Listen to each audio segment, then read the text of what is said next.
బ్రహ్మ విష్ణువుల మధ్య వివాదం. ఒకానొక సమయంలో మహావిష్ణువు ఆదిశేషువుపై శయనించి ఉండగా బ్రహ్మదేవుడు అక్కడికి వచ్చాడు. విష్ణువు లేచి తనకు గౌరవం ఇవ్వకపోవడం చూసి బ్రహ్మ కోపగించుకున్నాడు. నేను నీకు తండ్రిని, సృష్టికర్తను, లోకపితామహుణ్ణి. నన్ను చూసికూడా లేవకుండా గర్వంగా పడుకుంటావా అని బ్రహ్మ ప్రశ్నించాడు.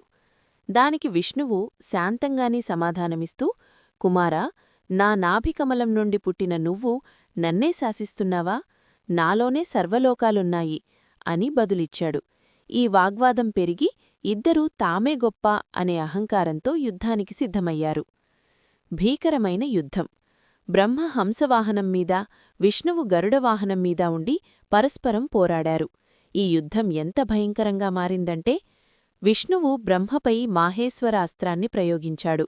బ్రహ్మ విష్ణువుపై పాశుపత అస్త్రాన్ని సంధించాడు.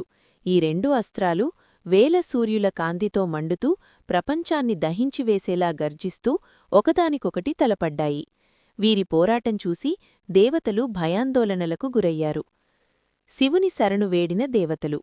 లోకవినాశనం జరుగుతుందని భయపడిన దేవతలు సమస్య పరిష్కారం కోసం కైలాస పర్వతానికి వెళ్లారు. అక్కడ ఓంకార స్వరూపంలో ఉన్న శివాలయంలో పార్వతీదేవి సమేతుడై ఉన్న పరమశివుణ్ణి దర్శించుకున్నారు. వేదాలు స్తుతిస్తుండగా దివ్యమైన సభలో కొలువై ఉన్న శివుణ్ణి చూసి దేవతలు ఆనందబాష్పాలతో నమస్కరించారు. వారి మొర ఆలకించిన శివుడు వారిని అనుగ్రహించి బ్రహ్మవిష్ణువుల గర్వాన్ని అణచడానికి సిద్ధమయ్యాడు.